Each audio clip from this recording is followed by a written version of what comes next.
श्री प्रहलाद, सर्वप्रथम तो आपको बहुत बहुत बधाई बीपीएससी की परीक्षा में एक अच्छे रैंक के साथ पास करने के लिए। बधाई स्वीकार करें आप, और हम आपके उज्जवल भविष्य की भी कामना करते हैं। जी धन्यवाद सर।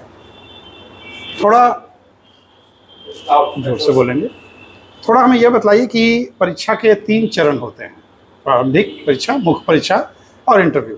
थोड़ा बताइए कि इन चरणों के तैयारी करने में आपकी रणनीति क्या रही और आपको किस प्रकार से, किन पुस्तकों या किन व्यक्तियों से सहयोग मिला, आपकी रणनीति क्या रही? सर सबसे पहले तो इसका प्री एग्ज़ाम होता है जिसमें कि 150 प्रश्न पूछे जाते हैं। तो इसका तैयारी मैंने इसे किया कि जो कोचिंग में टेस्ट हो रहे थे 150 क्वेश्चन का, उसका मैंने टेस्ट सीरीज दिया और उसका एवल्यूशन भी कराया जाता है। अच्छा। कोचिंगों में उसका एक प्रश्न का बारीकी से उसका आंसर को बताया जाता है डिफाइन करके, तो उससे सर काफ़ी मदद मिलती है, तो उसको रेगुलर करना है। उसके बाद सर इसमें कुछ बुक्स है जैसे कि लुसेंट सामान्य ज्ञान का है और विज्ञान का भी सवाल इसमें रहते हैं, तो विज्ञान का भी देख सकते हैं, तो उसको हम लोग कर लेते हैं। और सर इसमें करंट अफेयर्स का भी रहता है, तो करंट अफेयर्स के लिए सर प्रतियोगिता दर्पण फॉलो किया जा सकता है, स्पीडी है उसको देखा जा सकता है। जैसे कि मैंने कि प्रतियोगिता दर्पण को फॉलो किया था लगभग एक साल के दर्पण को। प्रतियोगिता दर्पण की भी आपने जो हेडलाइन है सर उसको मैंने नोट किया। कोचिंग सेंटर में टेस्ट सीरीज जी संस्थान से आपको लाभ मिला टेस्ट सीरीज? हाँ बहुत सर, बहुत लाभ मिलता है उससे। टेस्ट सीरीज पीटी के लिए रामबाण है। अच्छा। अगर आपको पीटी निकालना है तो आप टेस्ट सीरीज जरूर से जरूर ज्वाइन करें और उसको दें सर। चलिए, और मुख्य परीक्षा के लिए क्या रणनीति रही आपकी? मेंस का चूँकि सर 900 अंकों का मेंस होता है और इसका सिलेबस काफ़ी बड़ा भी है और डिफाइन है। तो जैसे उसमें सर 3 पेपर हैं, एक हिंदी को अगर ले जाए तो 4 पेपर है, लेकिन हिंदी क्वालिफाइंग है और उसमें ज़्यादा कठिन सवाल नहीं रहते हैं, वो लड़के क्वालिफाइंग हो ही जाते हैं। मुख्यतः 3 पेपर हैं, एक ऑप्शनल है, जिसमें कि 2 जीएस है, एक ऑप्शनल है। तो जीएस में सर प्रत्येक जीएस के लिए सर उसका टॉपिक फिक्स है। जैसे आप पेपर फर्स्ट की बात कर लें तो पेपर फर्स्ट में आता है हिस्ट्री, और सेकेंड पार्ट में रहता है कोई करंट अफेयर्स, और थर्ड पार्ट में होता है स्टैटिक्स, तो मैथमेटिक्स के सवाल रहते हैं। तो ये फिक्स है, इसी तरह से हमेशा प्रश्न आते हैं मेंस में। तो हिस्ट्री में भी सर टॉपिक फिक्स है, आप प्रीवियस ईयर्स को देखेंगे तो उसमें रहेगा कि आपको कला से प्रश्न रहेंगे, मौर्य कला, पटना कलम। मतलब आपने प्रीवियस ईयर क्वेश्चंस और सिलेबस को बेसिस बनाया? जी, उसको देखा, सिलेबस को देखा। ऑप्शनल क्या था सर? उसका पढ़ने के बाद उसका नोट्स भी थोड़ा तैयार करना है। ऑप्शनल क्या था आपका? ऑप्शनल मेरा सर पब्लिक एडमिनिस्ट्रेशन था। पब्लिक एडमिनिस्ट्रेशन, जी सर। चलिए, अच्छी बात है। पब्लिक एडमिनिस्ट्रेशन में आपने किन किन पुस्तकों को फॉलो किया? पब्लिक एडमिनिस्ट्रेशन में सर अवस्थियन महेश्वरी एक बुक है, जिसको कि आप बेसिक तौर पर कह सकते हैं। उसमें जो टॉपिक्स है उसकी जानकारी बेसिक रूप से थोड़े थोड़े करके दिए हुए हैं, लेकिन वो सफिशिएंट मुझे नहीं लगता कि वो सफिशिएंट है। उसके बाद सर अतुल लोहिया सर का एक नोट्स आता है, 11 वॉल्यूम है उसका, तो उसको मैंने पढ़ा, उसमें पॉइंट वाइज दिया हुआ है। माध्यम आपका हिंदी? जी, माध्यम हिंदी था सर। चलिए, कई लोगों को ये शिकायत रहती है कि हिंदी माध्यम वालों को कम नंबर आते हैं, लेकिन क्या कुछ इस विषय पर बताना चाहेंगे कि माध्यम यदि हिंदी हो तो क्या विशेष बातों का ध्यान रखना चाहिए? माध्यम अगर सर हिंदी है तो उसमें एक तो आप जो लिख रहे हैं तो लिखावट, मतलब शब्दों की शुद्धता देखनी होगी, शब्दों की शुद्धता और आकार, ई आकार, इस टाइप से देखना होगा सर। हैंड राइटिंग भी मायने रखती है, थोड़ा बड़ा लिखना है और दूर साफ साफ लिखना है। पैराग्राफ चेंज भी करना है, पॉइंट वाइज लिखना है तो और अच्छी बात है। फुल स्टॉप कहाँ देना है, पूर्ण विराम वगैरह, ये सब ध्यान रखा जा सकता है। चलिए, लगभग कितना समय प्रतिदिन आप देते थे अपनी तैयारी के लिए? सर चूँकि मैं अभी भी वर्तमान में सचिवालय सहायक के पोस्ट पर पटना सचिवालय में हूँ। पटना सचिवालय में आप पहले से पदस्थापित हैं? जी। तब तो और भी कठिन होता होगा तैयारी करना?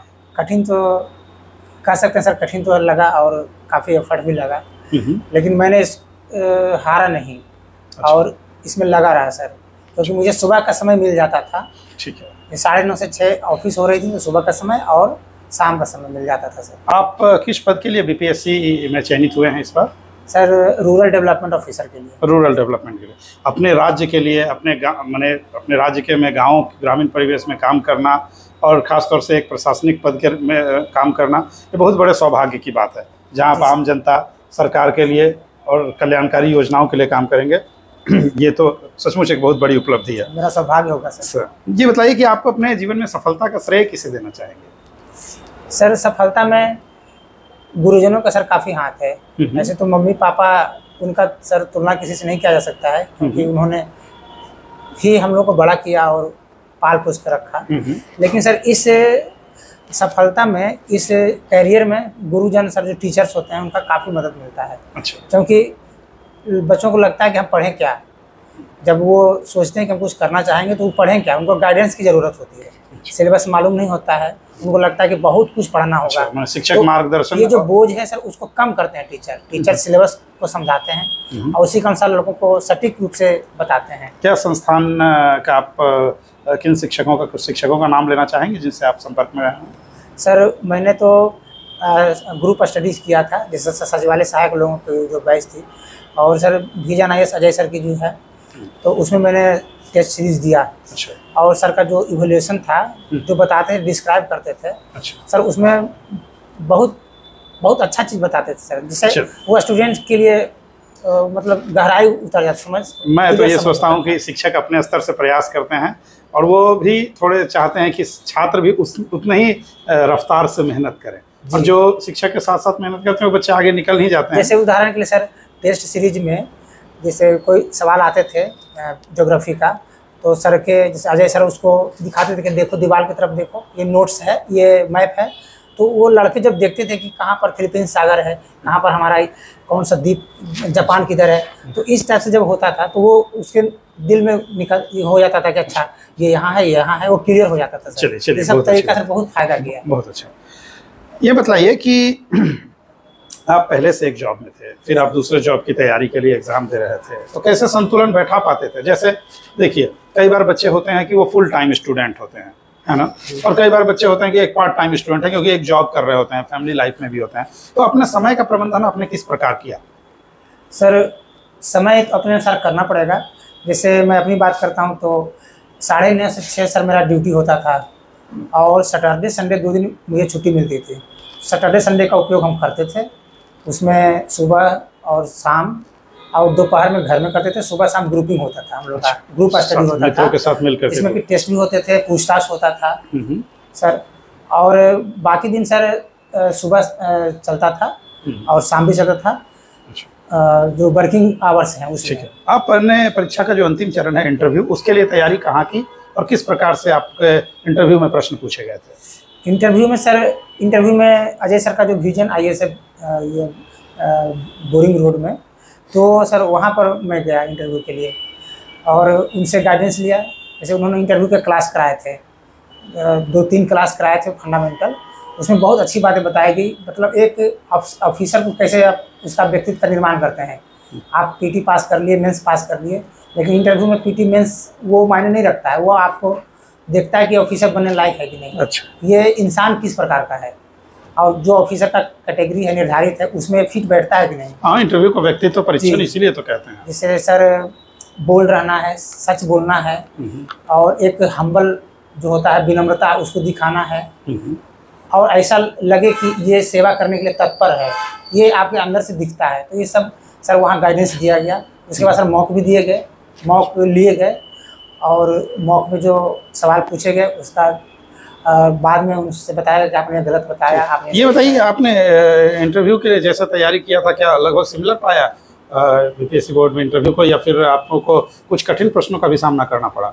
सर हमें तो लगता है सर कि मॉक इंटरव्यू में जो प्रश्न पूछते थे उससे ज़्यादा ही आसान प्रश्न वहाँ पूछे गए। अच्छा, मॉक इंटरव्यू में ही कठिन प्रश्न? मॉक इंटरव्यू में काफ़ी कठिन प्रश्न पूछा जाता है, तो सर थोड़ा परेशानी होता था मॉक इंटरव्यू में। अच्छा, वो रियल इंटरव्यू में आपके लिए इजी रहा? जी, वहाँ पर सर एक ऐसा इतना रिलैक्स वो लोग कर देते हैं कि आप एकदम अच्छे से बात करते हैं। अच्छा, कोई 1-2 प्रश्न आपके याददाश्त में हो? जी सर, जैसे हमसे पहले तो अपना सवाल पूछे गए कि आप अभी क्या कर रहे हैं, आपका ग्रेजुएशन इस सन में हो, अभी तक आप क्या कर रहे हैं, ये सवाल पूछे गए। फिर चूँकि मेरा पुलिस सेवा पहला चॉइस था, तो और पूछा गया कि रूल्स ऑफ लॉ क्या है, ये सवाल पूछे गए। फिर एक और प्रश्न पूछा गया था सर कि इन्फ्लेशन और प्राइस राइज में क्या अंतर है, ये सब कुछ सवाल पूछे गए। बाकी सर मेरे रेलवे के पहले रेलवे में मैं था तो उससे प्रश्न पूछे गए। ठीक है, बहुत अच्छी बात है। ये बताइए कि आपका ऑनर्स पेपर भी यही था क्या जो आपका ऑप्शनल था? क्योंकि बच्चे कई बार संशय में रहते हैं कि जो ऑनर्स रहे उसी को ऑप्शनल रखें, या फिर क्या आपका क्या था, ऑनर्स क्या था और ऑप्शनल क्या? ऑप्शनल तो पब्लिक एड था आपका। ऑनर्स सर मेरा मैथ ऑनर्स था। मैथमेटिक्स ऑनर्स था, जी। चलिए काफ़ी अच्छा है। ये बताइए कि कुछ जो हमारे मतलब युवा पीढ़ी है वो आजकल अपने जीवन में सफलता को लेकर के कई तरह से भ्रम की स्थिति में होते हैं या निराशा की स्थिति में, तो थोड़ा सा बताइए कि आप नई पीढ़ी को क्या बतलाना चाहेंगे ताकि वो एक तो मार्गदर्शन भी प्राप्त करें और दूसरा वो उत्साह में भी रहें। क्या बतलाना चाहेंगे आप नई पीढ़ी को? सर जो तैयारियां स्टार्ट कर रहे हैं, बिगनर्स हैं, उनके लिए मैं ये कहूँगा कि आप घबराएं नहीं, और एक आप ये समझ लीजिए कि कठिन परिश्रम तो करना है और आप घबराएं नहीं। प्लस है कि आप सिलेबस को अच्छे से देख लें, क्योंकि उनको मालूम नहीं होता है कि करें क्या पढ़ें।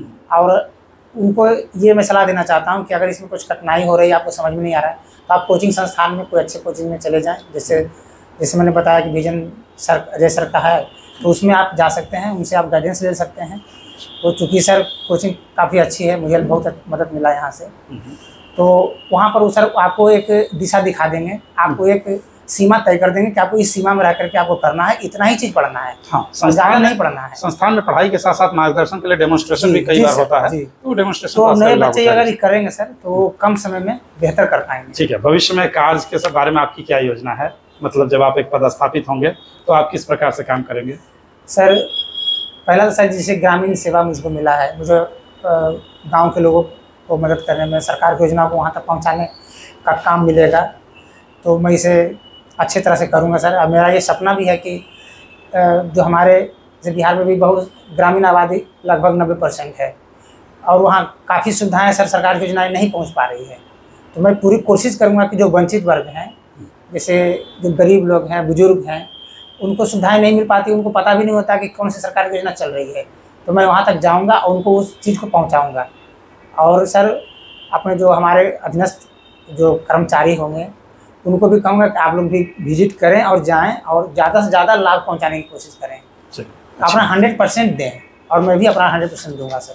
ठीक है, चलिए हम सब आपको शुभाशीष और उज्जवल भविष्य की कामना करते हुए आपके अच्छे पारिवारिक जीवन, अच्छे कार्यालयी जीवन के लिए ईश्वर से प्रार्थना करते हैं। धन्यवाद सर, धन्यवाद सर।